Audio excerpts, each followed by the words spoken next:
Welcome to Doc's Daily Dose for Dads, prescribed by Dr. Harrison. There's this double-edged sword of independence, right? We want our kids to be totally independent, yet it can drive us kind of crazy. It can be super frustrating, and also it can be a safety concern. You're scared of what's going to happen. I'll give you some examples of the positive and negatives of this independence thing.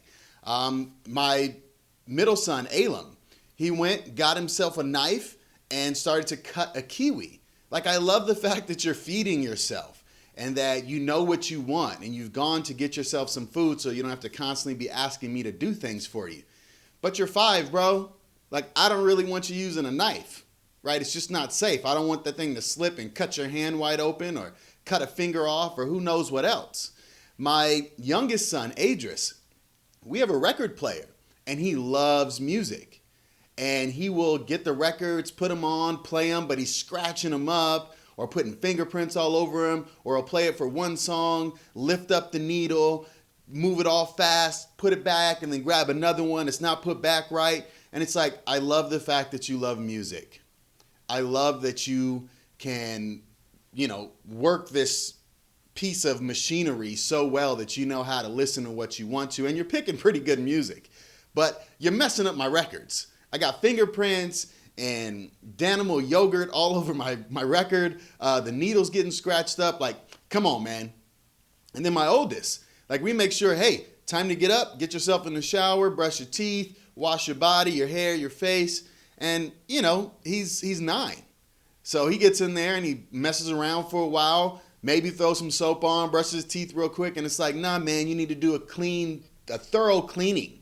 You can't just be in there rinsing off with water like you've been playing all day the day before. You got school. I don't want you going to school smelling and stinking and with yellow teeth. I want you to be, hygienically on point. I want you to have good hygiene, right? But this is the curse of giving independence. I grew up with a lot of independence as a kid, and you see it in everything that I do. I was almost given so much independence that I forgot what it was like to ask for help. It's one of the things that I had to work on as an adult, was being willing to ask for help. So you got to be able to balance that. I mean, hell, even as a coach, when I coach my football players, my entire goal on the defensive side of the ball is to coach you so well that in big crucial moments or in just the entire game, I just get to sit back, watch, and marvel at how much you understand the game and how much you've been taught and how much you've learned. And I don't make a single call. Don't believe me? Ask any player that's ever played for me. There is a point at which, some point down the road in the season, I'm not making any calls. It's on you guys. You know what to do, right? But I teach them along the way until I see that point and then let them be independent. And again, it's that fine balance. You have to set up those opportunities for independence. You have to create those things.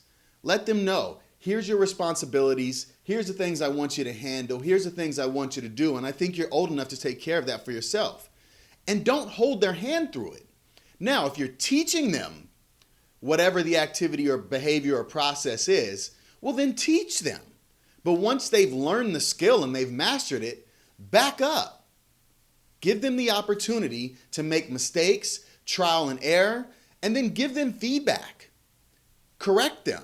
And when they do it right, tell them, great job. That's awesome, man. Like, I didn't have to get up and do that for you. You took care of it yourself. You're on your way, buddy. That's all it is. That's all it is.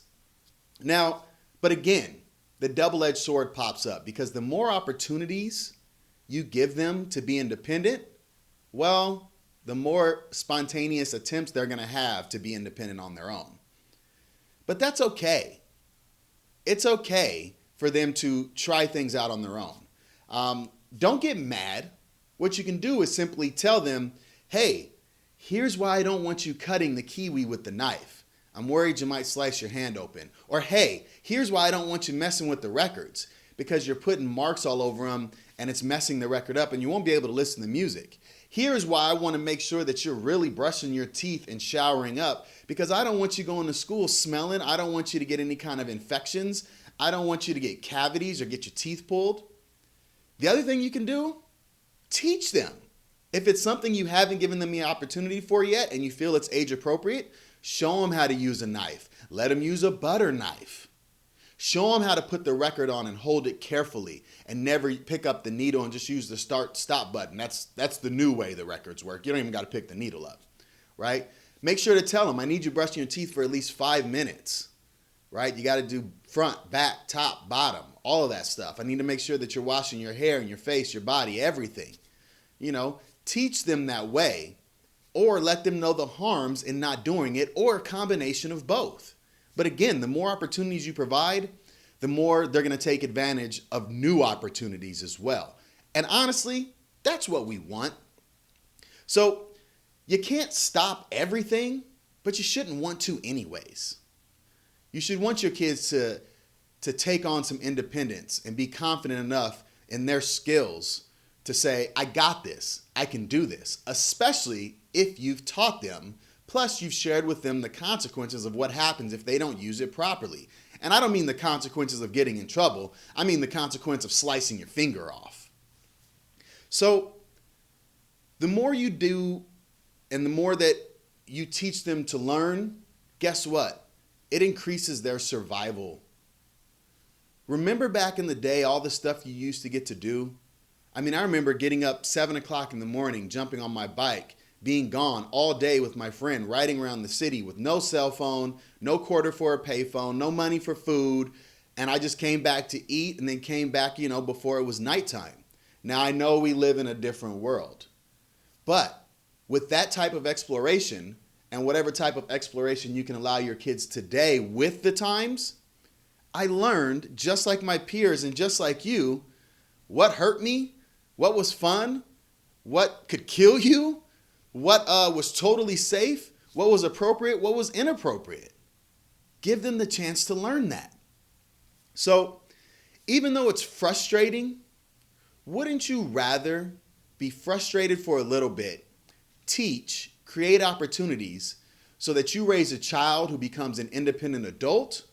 Or would you rather hold their hand through it, not allow them to be independent, not give them the opportunity to fail or praise them for doing things well on their own so that you get an adult who still acts like a child? I'll let you answer that question. That's Doc's Daily Dose for Dads. Don't forget to hashtag Doc's Daily Dose for Dads, hashtag 4D. Hit the subscribe button, little square here. All social media at rebirthbx. Check it out, Apple Podcasts, Google Play Music. rebirthbx.com is the website. I got an interview today with Extraordinary People magazine. I'm super excited about it. I'm going to be sharing that later in the week. You guys have a good rest of your day. I'll talk to you tomorrow.